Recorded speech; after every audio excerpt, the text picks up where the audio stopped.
লিবিয়ার রাজধানী ত্রিপোলি থেকে স্বেচ্ছায় দেশে ফিরছেন ৩০৯ বাংলাদেশি নাগরিক। বৃহস্পতিবার তাদের প্রত্যাবাসনের প্রক্রিয়া সম্পূর্ণ হয় এবং আজ শুক্রবার বেলা ১১টার দিকে তারা ঢাকার হজরত শাহজালাল আন্তর্জাতিক বিমানবন্দরে এসে পৌঁছে।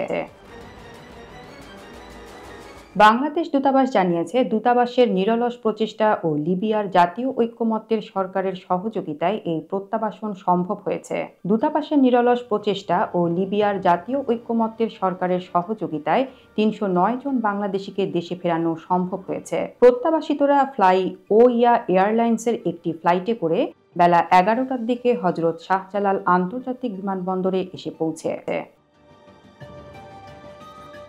বিদায়ের সময় দূতাবাসের চার্জ দ্য অ্যাফেয়ার্স ও মিনিস্টার কাজী আসিফ আহমেদ বলেন, বাংলাদেশিদের নিরাপদ প্রত্যাবর্তন নিশ্চিত করতে আমরা দিনরাত কাজ করেছি। তাদের পরিবারের সঙ্গে পুনর্মিলনের এই মুহূর্ত আমাদের জন্য আনন্দের। লিবিয়ায় আটকে পড়া ও বিপদে পড়া অন্যান্য বাংলাদেশিদেরও ধাপে ধাপে দেশে ফিরিয়ে আনার কার্যক্রম অব্যাহত থাকবে বলেও তিনি জানিয়েছেন।